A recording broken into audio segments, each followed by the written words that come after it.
कहा कि मालकिन ये साड़ी मेरी माँ की है। आज मुझे अपनी माँ की याद आ रही थी तो इसलिए मैंने बांध ली। फिर वह मुझे देखते हुए अपनी साड़ी ठीक करने लगी।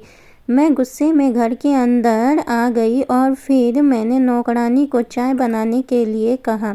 लेकिन तभी मैंने देखा कि अंदर हमारे बेडरूम में से मेरे पति राज निकलकर बाहर आ रहे हैं। मैंने उनको देखा, हैरानी से पूछा, आप तो घर पर कभी भी नहीं रहते, आज आप घर पर क्या कर रहे हैं? और वह भी इस समय जब मैं घर पर थी ही नहीं।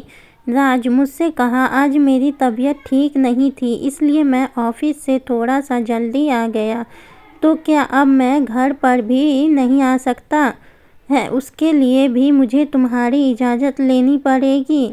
मैंने अपने पति का बदला हुआ रवैया देखकर चुप रहना सही समझा, क्योंकि अगर मैं आगे कुछ बोलती तो एक बार फिर से हमारे बीच में लड़ाई हो जाती। देखते देखते नौकरानी को काम करते कई महीने बीत चुके थे।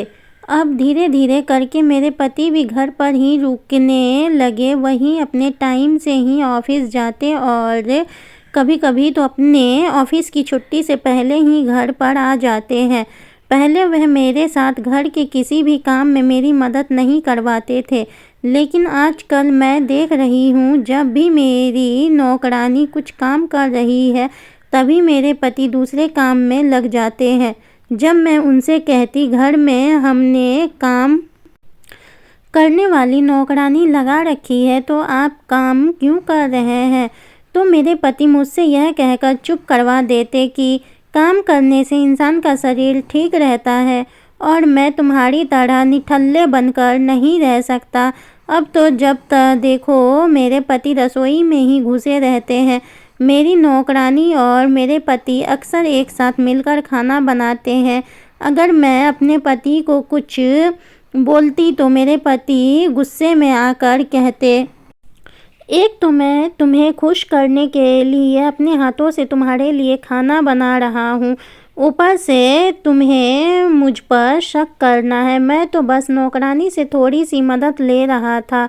मैं फिर से अपने पति की बात सुन चुप हो जाती। क्या पता वह सच में हमारे रिश्ते को ठीक करने के लिए यह सब कुछ कर रहे हो और मेरे कुछ बोलने से हमारा रिश्ता फिर से खराब हो जाए।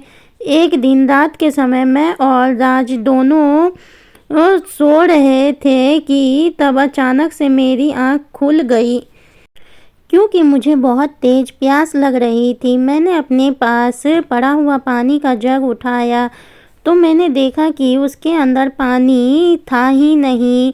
मैं पानी लेने के लिए खड़ी हुई कि मेरे पति तो कमरे में ही नहीं। मैंने अपने पति को बाथरूम के अंदर देखा, लेकिन वहाँ पर भी वह नहीं था। मैं उनको यहाँ वहाँ देखने लगी। मैं हैरान थी कि मेरे पति तो कहीं पर भी नहीं दिखाई दे रहे थे। मैं रसोई में जाकर के पानी लेने लगी। पानी पीने के बाद मैंने अपने पति को यहाँ वहाँ सारे कमरे में ढूंढने, लेकिन वह मुझे घर में कहीं भी नहीं दिया। अपने पति को ढूंढते ढूंढते मेरी नज़र नौकरानी के कमरे पर पड़ गई। मुझे यह देखकर और भी ज़्यादा हैरानी हुई कि मेरी नौकरानी भी अपने कमरे में नहीं थी। अब तो मेरा शक और भी ज़्यादा बढ़ रहा था। फिर मैं अपने पति और अपनी नौकरानी को ढूंढते हुए छत तक चली गई। जैसे ही मैं अपने पति के पीछे छत पर पहुंची तो मैंने देखा कि मेरी नौकरानी मेरे पति की बाहों में लिपटे हुए उनके गले लगे खड़ी है। मैं यह सब देखकर एकदम से चिल्लाई, राज क्या हो रहा है? यह सब कुछ मुझे देखकर एकदम से मेरी नौकरानी और मेरे पति डर गए और सफाई देने लगे कि कमरे में नींद नहीं आ रही थी, इसलिए मैं छत पर चला आया। तो दोस्तों, हमारी कहानी आप सबको कैसी लगी हमें कमेंट बॉक्स में ज़रूर बताइएगा और हमारे चैनल को लाइक एंड सब्सक्राइब कर दीजिएगा ऐसी ही कहानी सुनने के लिए। धन्यवाद।